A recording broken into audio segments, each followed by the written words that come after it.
Hey, Peyton and Alex, good to see you this week. How's it going? Good. How are you, Paul? Is beautiful spring sunny day in the Northwest. It's hard not to be in a good mood. And I've been Yes. excited to meet up with you again and see how your progress is going. So Yes. what's the latest on the implementation and training front? So this past week and this week we wrapped up estimating and rolling it to a quote. Yeah. And we are now in the middle of entering customer POs and flowing that to work orders, Okay, which that's a has been big critical exciting. step. Yeah. Mhm. It's when the rubber meets the road. Like it's Yes. tangible at that point.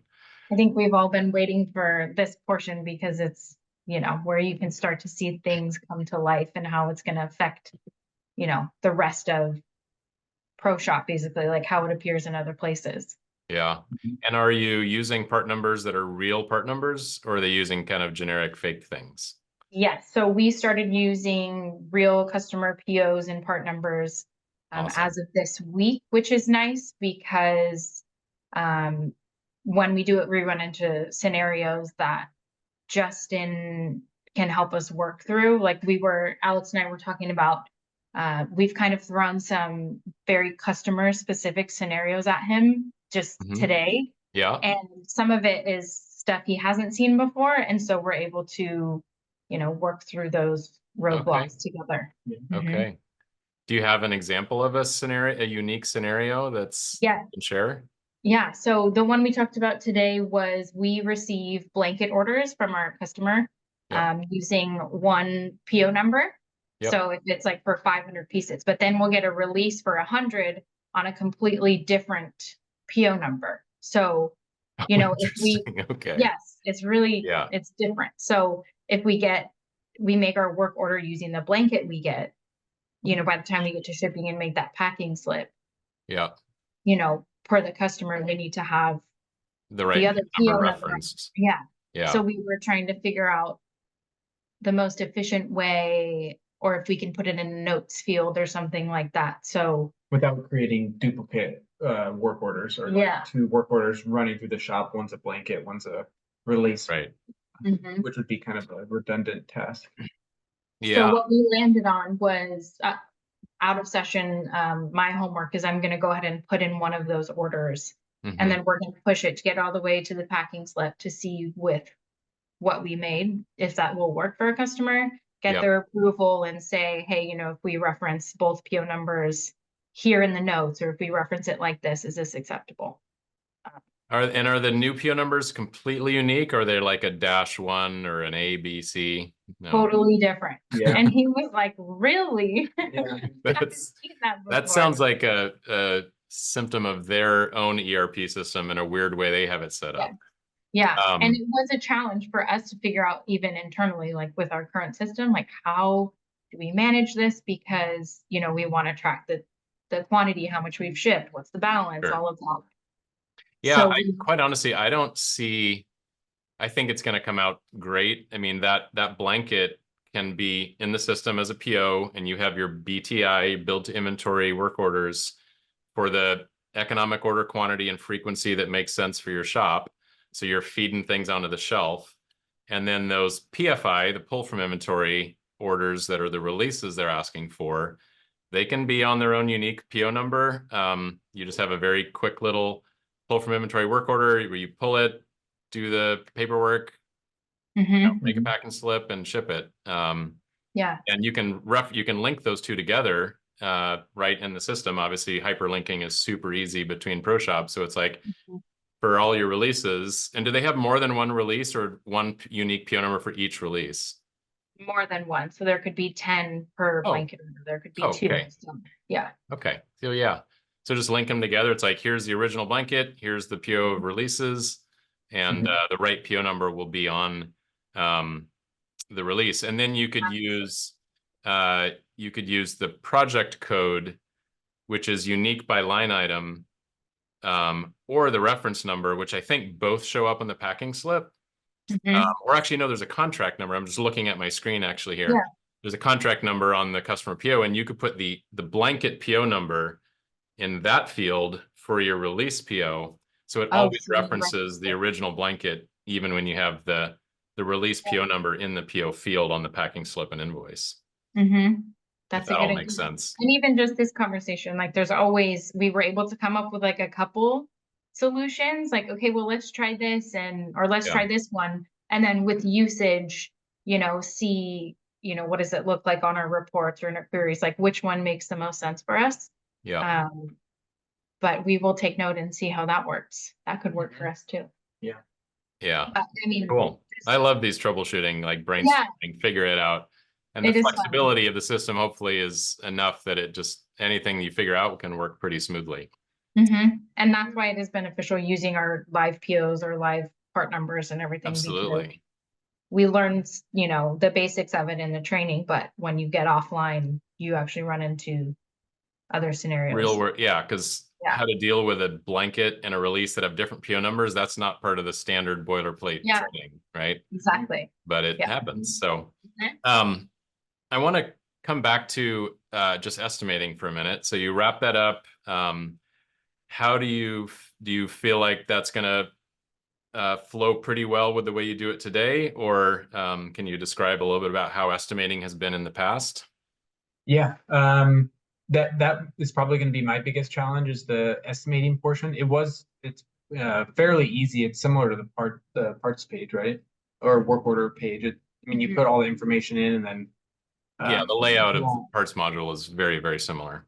it's very similar. So moving forward, I think I'm going to have to work on doing ProShop in the estimating because currently we just, most of the time it's, in my head of what I want to charge for the customer, not necessarily, some process. We do Right. have a process in place as well, but so we get anywhere from 10 to 30 quotes a week. I don't always have the time to sit down and Sure.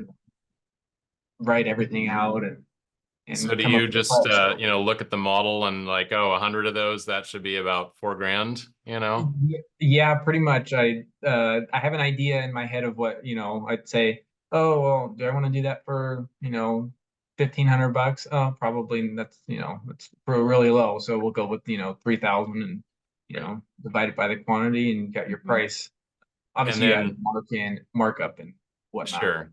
And then when you get the order at that price, you kind of have to figure out how to make it. I mean, you just try to make it as efficiently as you can.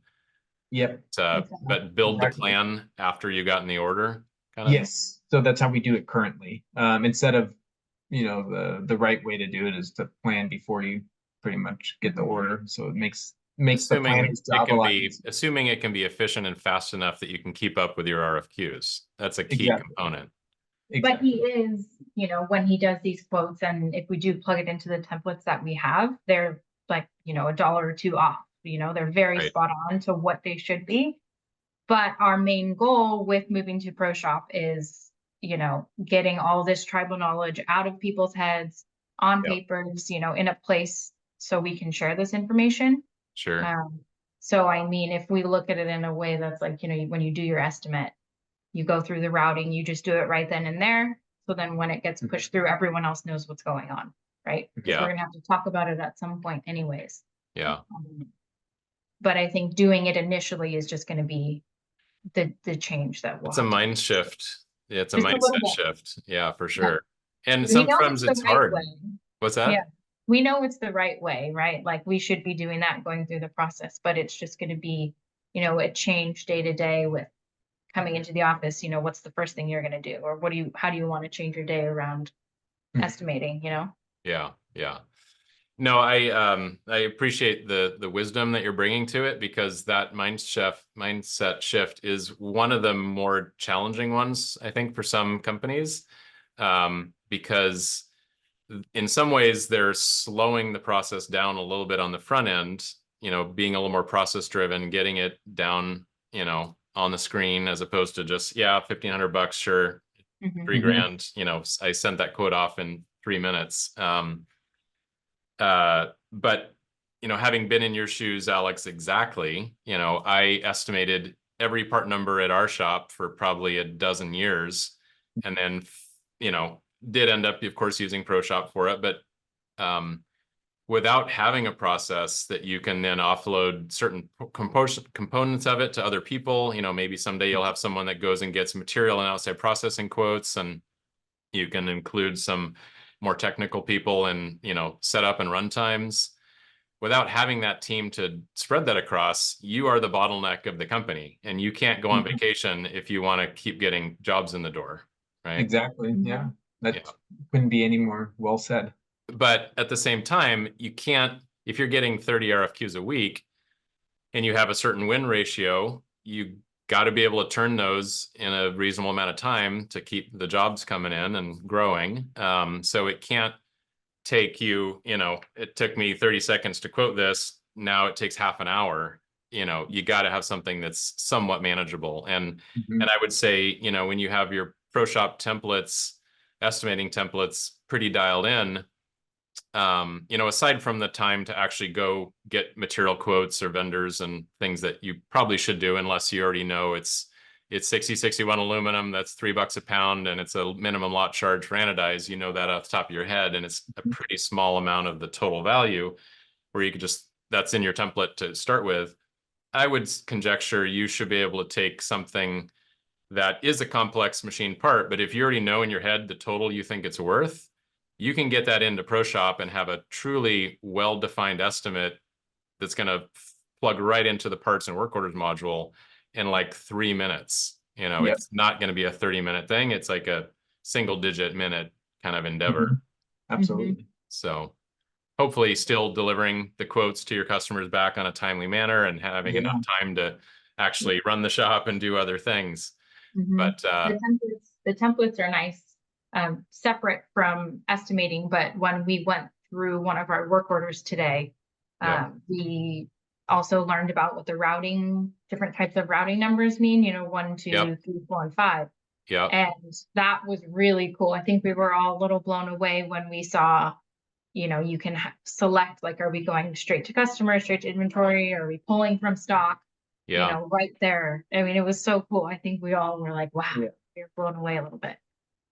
So that's you know, that system of having multiple simultaneous routings was something that Kelsey and Matt designed and built probably not quite 20 years ago, but probably close, 15 to 20 years ago, and has been such an incredibly powerful part of the system that has lasted all this period of time. Like, it is so solid in the ability to quickly choose routings and have it completely customize your work order with a click of a button. So it's not a home cooked meal every time. It's like, oh, we're going to build these to stock this time or ship directly, or now we're going to put it on a horizontal instead of a vertical, and it's a whole different set of operations.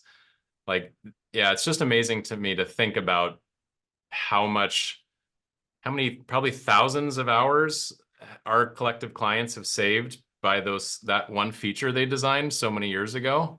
Yeah. The guy who does our routing, I mean, he was the one who was navigating today on the screen, and I think, I mean, out loud, he was like, no way, you know, because at first we were putting in the data on that routing column. Justin just said, you know, we'll put the numbers in and then I'll explain to you after, right? Because it's hard to explain from the get-go. So we put the 1 and the 5 and the 2, we're putting the numbers in, and then we saved and finished it. And that's when he was like, oh, he was so happy because it's going to save him so much time. Sure. Yeah. And so you're probably having, do you do that today then? Do you have build to order and build to inventory jobs today? Currently, I think the way we route is mostly ship to customer, and then any inventory that we have, we actually just manually track.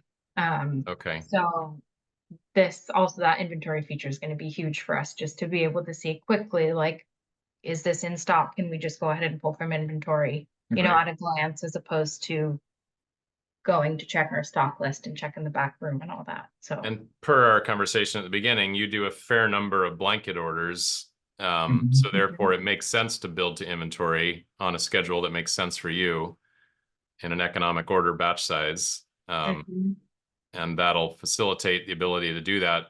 That sounds like in a way that hasn't been something you'd been doing as much in the past. Right. Yeah. So it's going to be really, really big for us. And that was another change we were looking for, as we knew we had to manage our inventory better. With the more like long-term contracts we're getting to, you have a requirement of holding 2 months stock or 40% stock or whatever it is. So Yeah. this is going to help us with that. Yeah, definitely. And have you, did you explore customer purchase order templates? Not yet. Okay.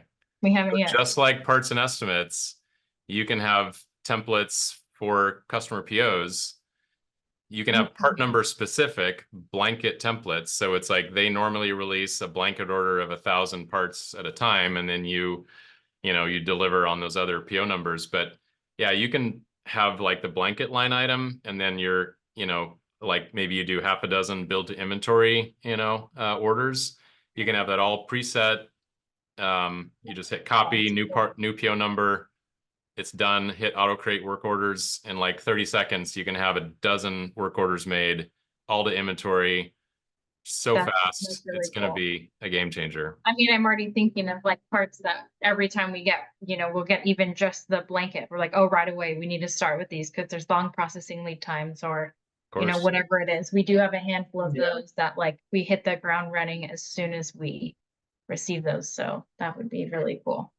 Yeah. And then all those built to inventory work orders, they can, instantly feed the purchasing dashboard. So it's like raw material and BOM items are like instantly queued up. You can have all that purchased, within an hour. And then you can choose if you decided to do some of those build to inventories as run together. So you have a little bigger gap in your schedule. It's like we could put 2 batches of 100 together, make it a 200 piece run, save the setup time. You just choose the run together feature.